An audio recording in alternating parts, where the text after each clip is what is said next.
अस्सलामुअलैकुम, नमस्ते, सत श्री अकाल। उम्मीद करता हूँ ठीक होंगे, खुश होंगे दोस्तों। जहाँ रहें खुश रहें, माँ बाप का ख्याल करें क्योंकि माँ बाप में तो सभी कुछ है। मैं हूँ तारिक नियाज़ी, मेरे साथ मौजूद हैं फ़रद, ओल्ड बॉय, नेक तमन्ना और नेक ख्वाहिशात के साथ कि हम सबका आज का दिन और आने वाले दिन खुशियों से भरपूर हो, जिसमें हमारी टीम और आप लोग शामिल हो। क्योंकि खुशियाँ जो हैं वो इंसान की ज़िंदगी में मुयस्सर हो तो समझ लें कि उससे अमीर तरीन इंसान कोई नहीं है। तो उस खुशियों में हमारे साथ सिमल भी शामिल होती हैं। Simal Sheikh, hello my YouTube family, कैसे हैं आप लोग? उम्मीद करती हूँ खैरियत से होंगे, जहाँ होंगे खुश होंगे, और जहाँ कहीं भी हैं जल्दी से आएँ। हमारे चैनल को लाइक कमेंट सब्सक्राइब करना नहीं भूलिएगा। बेल के आइकन को ज़रूर प्रेस कीजिएगा ताकि न्यू आने वाली वीडियोस आप तक पहुँचती हैं। जो सब्सक्राइब करेंगे उन्हें हम रसमलाई खिलाएंगे। हाँ जी, ये बात सही है। तो चलते हैं। बल्कि रसमलाई जो है वो रसमलाई के जो मौजूद हैं जिन्होंने ये बात की है उन्हें कहें कि ज़्यादा लोगों को शेयर करें ताकि जो है ना ज़्यादा देखें। मीठा है और रसमलाई है, वो ज़्यादा लोगों में जाएगी तो खुशी ज़्यादा बढ़ेगी जी। तो चलते हैं वीडियो की। तो का टाइटल है unknown fact about Gandhi and Jinnah deleted from your text book, यानी जो हमारे टेक्स्ट बुक से डिलीट हो चुका है। अच्छा, अभिजीत चावड़ा बहुत ज़्यादा बेहतरीन हिस्ट्री जानते हैं, बहुत ही नॉलेज वाले बंदे हैं जिनकी पॉडकास्ट हो रही है। तो पूरी घंटों की पॉडकास्ट होती है ये पॉडकास्ट, उसमें से क्लिप्स का अलग चैनल बनाया हुआ है लोगों ने। पॉडकास्ट वाले बड़े बड़े 1-1 घंटे के ना, उनके 8-8 मिनट 10-10 मिनट का अलग से चैनल बनाया हुआ है। स्टार्ट करते हैं वीडियो को। स्मार्ट बनने आए हो ना? The Ranveer show clips Hindi पर, इंडिया का सबसे स्मार्ट पॉडकास्ट का सबसे बेहतरीन clips channel. Like button hit कीजिए, सब्सक्राइब बटन हिट कीजिए, बेल आइकॉन क्लिक कीजिए। सर, तो मैं ये पूछना चाहूंगा आपसे कि ये जो religion based divide and rule policy थी, ये इंडिया के फ्रीडम स्ट्रगल में पहले अप्लाई नहीं करी जाती थी, ये बाद में अप्लाई करते गए ब्रिटिशर्स। क्योंकि हमारे फ्रीडम स्ट्रगल में बहुत सारे मुस्लिम भाई भी थे हमारे, जैसे खान अब्दुल गफर खान, फिर और कौन थे? I can think of Khan Abdul Ghaffar Khan, very prominent, very patriotic Indian जी, बहुत patriotic आदमी थे। और मतलब अगर आप 1857 के रिवोल्ट को भी स्टडी करें तो हिंदू मुस्लिम साथ में एसेंशियली लड़े थे इन अ सेंस। और हमारे हिस्ट्री बुक्स में आज हमें क्या सिखाया जाता है? आज हमें स्ट्रगल हिस्ट्री बुक्स में बोलते हैं कि नॉन वायलेंस से हमें पीस मिला। एक्चुअली क्या हुआ था कि जब भारत में कुछ बचा ही नहीं था और वहाँ ये सेकंड वर्ल्ड वॉर में ब्रिटेन टूट चुका था, तब वो चले गए। फिर भी वो तोड़ के चले गए क्योंकि उनके और जियोपॉलिटिकल इंटरेस्ट अभी भी थे इस रीजन में। So they do not want a strong India. ये बाद की बात है। आई थिंक एक और चीज कहनी चाहिए सर पॉडकास्ट पे कि जिन चीजों को हम हिस्ट्री के बुक्स में पढ़ते हैं, एसएससी में, आईसीएसई में, सीबीएसई में, आपको ये जानना चाहिए कि शायद वो 100% ट्रूथ नहीं है। शायद सच नहीं है, डेफिनेटली, शायद, डेफिनेटली, मे बी। ओके, अभी कहिए सर। फिर क्या होता है कि दो इंपॉर्टेंट व्यक्तियों का जन्म होता है in the second half of the 19th century. दोनों गुजराती। आई थिंक सब गेस कर सकते हैं कौन है। एक तो मोहनदास गांधी जी, और दूसरे मोहम्मद अली जिन्ना जी। इन दोनों का जन्म होता है और ये दोनों इंग्लैंड जाते हैं पढ़ाई करने के लिए। दोनों लॉयर्स बनते हैं। फिर दोनों के पाथ डाइवर्ज होते हैं। मिस्टर जिन्ना एक बहुत ही नेशनलिस्टिक इंडिविजुअल थे, इंडियन नेशनलिस्ट, और एक सेक्युलर व्यक्ति थे। ये एंग्लोफाइल जरूर थे। He loved England, English culture, all that. उनकी प्रथम भाषा इंग्लिश ही थी, गुजराती नहीं थी या कुछ और नहीं थी, राइट। लेकिन he was an Indian nationalist. वो फ्रीडम चाहते थे भारत के लिए और वो सेक्युलरिज्म के प्रोपोनेंट थे। वो हिंदू मुस्लिम यूनिटी के बहुत बड़े स्ट्रॉन्ग प्रोपोनेंट थे मिस्टर जिन्ना। मिस्टर गांधी का पाथ अलग है। मिस्टर गांधी अपना लॉ का स्टडी करने के बाद फिर भारत आते हैं। भारत से साउथ अफ्रीका जाते हैं और साउथ अफ्रीका में 25 वर्ष अप्रॉक्सीमेटली, आई थिंक, वहाँ रहते हैं और कुछ तो करते हैं वहाँ पे। पता नहीं क्या करते हैं। आई थिंक लॉ प्रैक्टिस करते थे ऑफिशियली, लेकिन उनका बहुत बड़ा फार्म था, टॉलस्टॉय फार्म, और पता नहीं क्या क्या फार्म था। और ये एक्टिविस्ट बन गए for the rights of the Indian people in South Africa, right. और उन्होंने बहुत सारे राइटिंग्स लिखे वहाँ पे, journal articles, magazine articles, letters and op eds and what not. तो उनका बहुत कोपियस लिटरेचर उस समय का अभी भी पब्लिक डोमेन में अवेलेबल है, बहुत पढ़ने को अवेलेबल है, राइट। तो उनके उस समय के एटीट्यूड्स क्या थे हमें दिखते हैं। He was very much pro empire. South Africa में एक बोर वॉर हुआ था। जो डच कॉलोनियल सेटलर्स और ब्रिटिश के बीच में वॉर हुआ था, जिसमें मोहनदास गांधी, मिस्टर गांधी, उन्होंने पार्टिसिपेट किया। उनको मिलिट्री रैंक मिला था सार्जेंट मेजर का, and he participated in the bore war. उन्होंने बेग किया ब्रिटिश को, उनका ऑफिशियल राइटिंग है आई एम बेगिंग, ऐसा मे बी उस समय ऐसा लिखते थे इन ऑफिशियल करस्पॉन्डेंस। तो उन्होंने कहा कि I am begging please allow us to fight on behalf of the empire, हम फाइट करना चाहेंगे, we would like to take up arms. लेकिन ये उनका रिक्वेस्ट जो था उसको एक्सेप्ट नहीं किया, तो फिर उनको रोल दिया गया कि यू ड्राइव एम्बुलेंसेस, आप एम्बुलेंसेस ड्राइव कीजिए and ferry the soldiers to who are wounded from the battlefield to the hospitals, right. तो मिस्टर गांधी ने ये रोल किया और उनको ऑफिशियल मिलिट्री टाइटल मिला सार्जेंट मेजर मोहनदास गांधी। तो उन्होंने बहुत सर्व किया ब्रिटिश एम्पायर को, और उन्होंने लिखा है ऑफिशियली कि I believe that the white race, the European race should be the predominating race and so on so forth, बहुत कुछ। तो 25 वर्ष ऑफिशियल डॉक्यूमेंट्स है sir, you can find it online in his own writing. Okay. Very surprising, but it's true. Okay. तो 25 वर्ष उन्होंने वहां पर स्ट्रगल किया। किस प्रकार का स्ट्रगल था, we have to examine further. लेकिन 25 वर्ष के बाद क्या होता है कि अचानक से ही कम्स बैक टू इंडिया, और भारत में आते ही सरप्राइजिंगली मिस्टर गांधी एक सुपरस्टार बन जाते हैं। सारे के सारे पॉलिटिकल द्वार उनके लिए खुल जाते हैं, and he becomes essentially the number 1 in the Congress party overnight. जैसे कि पैराशूट लेकर आ गए और अचानक से राजा बन गए। तो ये स्टेटस अचानक से इंजीनियर हो गया मिस्टर गांधी का। और उस समय मिस्टर जिन्ना कांग्रेस पार्टी के एक सीनियर लीडर थे, और उन्होंने बहुत काम किया था कांग्रेस पार्टी के लिए और फ्रीडम स्ट्रगल के लिए, और अचानक से वो साइडलाइन हो गए। मिस्टर जिन्ना गॉट साइडलाइंड, और उसकी वजह से वो बहुत दुखी हुए मिस्टर जिन्ना। उस समय मुस्लिम लीग का फॉर्मेशन हुआ था इन दैट टाइम पीरियड, जिसको उन्होंने ओपोज किया। Mister Jinnah oppose the formation of the Muslim league, क्योंकि वो खुद सेक्युलर थे। वो खुद सेक्युलर थे। Can you believe it? He oppose the formation of the Muslim league which he would letter become a member of. तो ये mister जिन्ना का था। फिर गांधी जी आ गए भारत में और मिस्टर जिन्ना साइडलाइन हो गए। फिर वो 10 वर्ष तक मिस्टर जिन्ना यूके चले गए, England, and he was out of politics. बहुत डिप्रेस थे वो, दुखी थे। और मिस्टर गांधी बिल्कुल फ्रीडम स्ट्रगल के फोर फ्रंट पर आ गए। खिलाफत मूवमेंट को उन्होंने सपोर्ट किया, the caliphate movement, to keep the caliphate continuing in Turkey. Turkey में क्या हो रहा था कि फर्स्ट वर्ल्ड वॉर के बाद पूरा कंट्री को वेस्टर्न पावर्स ने कब्जा कर लिया था, उसको एसेंशियली डिवाइड एंड फ्रैगमेंट कर दिया।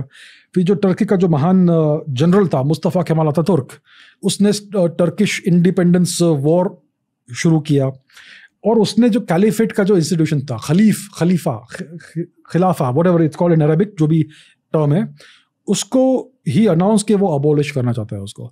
जो टर्किश जो सुल्तान होता है वो कलीफ भी होता है, और होता था उस समय। So the last caliph was Abdul Hamid. तो इवेंचुअली मुस्तफ़ा केमाल अतातुर्क ने उसको हटा दिया, और जो कैलिफेट का जो इंस्टीट्यूशन है उसको अबॉलिश कर दिया। क्या होता है कैलिफेट? द कैलिफेट जो है उसका जो टाइटुलर हेड है वो कलीफ है, and the caliph is the supreme ruler of all the Muslims across the world. Okay, right. तो जो ऑटोमन एम्पर जो होता था वो 16th सेंचुरी ऑनवर्ड से कलीफ होता था सभी मुस्लिम लोगों का। तो मुस्तफ़ा केमाल अतातुर्क ने इस इंस्टीट्यूशन को अबॉलिश कर दिया। तो इसके विरोध में भारत में जो कुछ लोग थे, मुस्लिम लोग, उन्होंने एक एजिटेशन शुरू किया। ये एक ऑब्सक्योर एजिटेशन था, लेकिन for some reason mister Gandhi इसको सपोर्ट किया, तो फिर ये नेशन वाइड मूवमेंट हो गया, और इस चीज को बहुत बड़ा प्रोत्साहन मिला, and it became a whole separate political movement. तो ये खिलाफत मूवमेंट था, खिलाफत मूवमेंट। अब हम खिलाफ ऐसा बोलेंगे हिंदी में, उर्दू में, तो इट लुक्स लाइक विरोध, राइट। हम इसके खिलाफ हैं, हम इसके विरोध में हैं। तो सब लोग को ऐसा लगता था कि ये ब्रिटिश के विरोध में हम कुछ मूवमेंट कर रहे हैं, इसको खिलाफत मूवमेंट कह रहे हैं। एक मिनट सर, मैं पहले ये जानना चाहूंगा कि दोनों गांधी जी के और जिन्ना जी के इंटेंशंस और मोटिवेशंस क्या थे as man, according to you? जितनी भी हिस्ट्री आपने पढ़ी है, जितनी भी किताबें आपने पढ़ी है, इन दोनों के इंटेंशंस और मोटिवेशंस क्या थे? ये बड़ा डेंजरस प्रश्न पूछा है आपने मुझे। अगर आप जिन्ना के 2 स्वरूप है मिस्टर जिन्ना के, एक है यंग जिन्ना, एक है लेटर जिन्ना। अगर यंग जिन्ना लेटर जिन्ना से मिलते तो बड़े दुखी होते। Young Jinnah would be very disappointed with later Jinnah, older Jinnah, क्योंकि जो ओल्डर जिन्ना थे उन्होंने अपने प्रिंसिपल्स को बैकस्टैब कर दिया।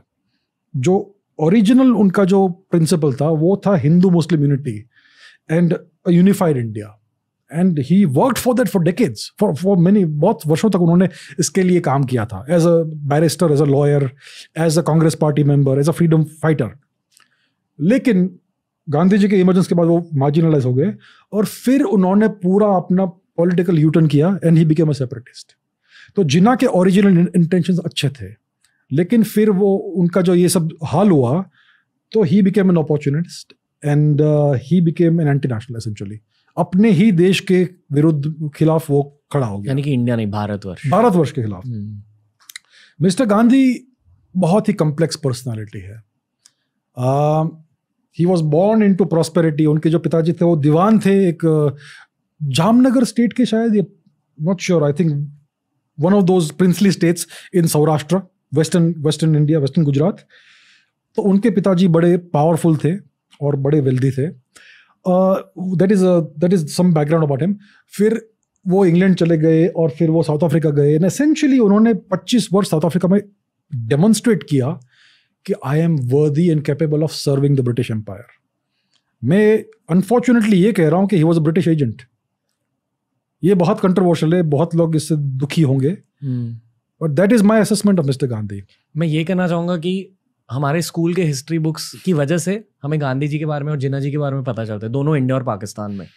इंडियन हिस्ट्री बुक्स में जिन्ना साहब के बारे में ज्यादा कुछ नहीं लिखा गया, नहीं, बहुत कम लिखा गया, बहुत कम। एंड आई एम श्योर कि पाकिस्तान के हिस्ट्री बुक्स में गांधी जी के बारे में इतना कुछ नहीं लिखा गया।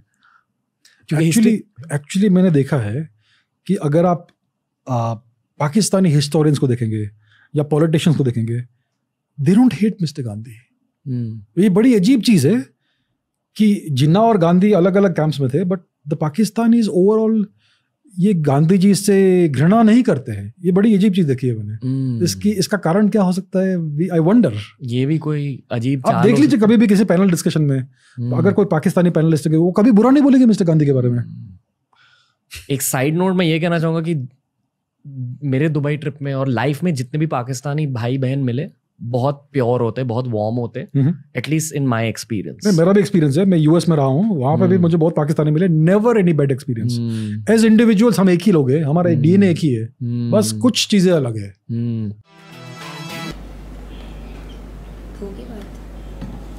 जी जनाब, ये थे रणवीर अलाहाबादी और अभिजीत चावला की काफ़ी पॉडकास्ट मैंने देखी हैं, काफ़ी इनकी 1-1 घंटे की वीडियोस देखी हैं, जिसमें बाकायदा ये कि मोहनजोदड़ो हो गया, इंडस वैली हो गया, और कहाँ से लोग माइग्रेट। मोहनजोदड़ो वाली मैंने भी देखी थी। अच्छा, इनकी एक, हाँ, तो जिसमें मैंने रिएक्शन किया हुआ था उस तो पता चलता है कि कहाँ से लोग आए थे, पहली सिविलाइजेशन कौन सी थी, और अब आज यूरोपियन कहते हैं कि यहाँ से लोग आए थे, वो लोग कहते हैं यहाँ से आए थे। तो बड़ी मतलब डिटेल से इनकी इंटरव्यूज़ हैं, इनकी बातें हैं, बहुत कुछ इनसे सीखने को मिला, बहुत कुछ इनको पता चला। मुझे जिनकी नॉलेज से ना मैं बड़ा इंस्पायर हूँ। ना सिर्फ ये वाली हिस्ट्री वाली, बहुत सी चीज़ों की नॉलेज रखते हैं। हाँ, तो इस वीडियो में अच्छा एक और चीज़ है, बहुत बड़ी बात है, बहुत हैरत की बात है कि बाकायदा ये बात हो रही है इंडिया में या कहीं पर भी कि क्या हकीकत थी, किस तरीके से अंग्रेज़ों ने लोगों को यूज़ किया, हमारे बड़े बड़े लीडर्स को यूज़ किया, इस्तेमाल किया।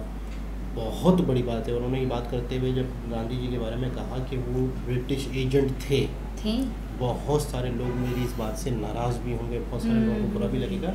तो इन शॉर्ट इस तरह कह सकते हैं कि अंग्रेज़ों ने जो चाहा वो करके दिखा दिया, जो उनकी मंशा थी, डिवाइड एंड रूल्स वाला जो मामला था, जो उन्होंने तोड़ना था, जो उन्होंने ताकत को सेपरेट करना था। अच्छा, सेपरेट के बाद भी सेपरेट हुए लोग, यानी कि जैसे कंट्रीज़ के अंदर भी सेपरेशन हुई है नेशंस की, सिंधी उसकी, बलोच की, तो पंजाबी की, तो इंडिया में भी जैसे जातिवाद और ये वो सारी चीज़ें, तो उन्होंने तो लोगों को तोड़ा है। यानी हमेशा लोग डिवाइड रहे, यूनिटी ना रहे, ताकत ना बने, तो कल को हमारे अगेंस्ट ना बने। तो वही मुझे लग रहा है कि जिस तरीके से, अच्छा जिन्ना के बारे में अगर मैं इस वीडियो में 80-90% कहूँगा तो ज़्यादातर इनका जो कहना है जिन्ना साहब के लिए पॉजिटिव था, कि यानी कि वो यंग जो थे, जो उनकी सोच थी, जो उनका मकसद था वो था। नहीं, वो पॉजिटिव नहीं कहेंगे, क्योंकि वो जो है वो कंट्राडिक्शन बता रहे हैं ना कि जंग एज में उनके ख्यालात कुछ और थे। लेकिन और मैं जब भी मैंने कहा कि 70-80% जिन्ना के लिए उन्होंने पॉजिटिव कहा, फिर उन्होंने कहा कि अगर यंग जिन्ना ओल्ड जिन्ना से मिलेंगे तो उदास हो जाएंगे। तो मेरा मकसद है कि वो उनके शख्सियत के बारे में जो है वो उन्होंने अपने आप को कंप्रोमाइज कर दिया। और कंप्रोमाइज करने की वजह मैं आपको जो मेरे अगर ओपिनियन पे लेंगे तो कंप्रोमाइज करने की वजह भी यही है कि कोई ना कोई उनको चीज़ को इंस्ट्रक्शन करने के लिए उनके ऊपर हावी हो गया तो उन्होंने अपने ख्यालात को चेंज कर दिया। तो ये तमाम चीज़ें जो है ना, इसमें क्रेडिट जो है ना इस तमाम ओवरऑल पिक्चर का जो मेरे हिसाब से हो सकता है गलत, मैं तो इसमें कहता हूँ दुनिया पे हुक्मरानी जो कर रहे हैं ना, जो भी हैं, चाहे ब्रिटिशर हैं, अमेरिकन हैं या तमाम चीज़ें, वो जो है वो उनका राइट बनता है, क्योंकि उन्होंने दुनिया को उस दुनिया की अपनी सिचुएशन के मुताबिक देखा और उस दुनिया को किस तरह से और दुनिया के लोगों वो चलाते हैं।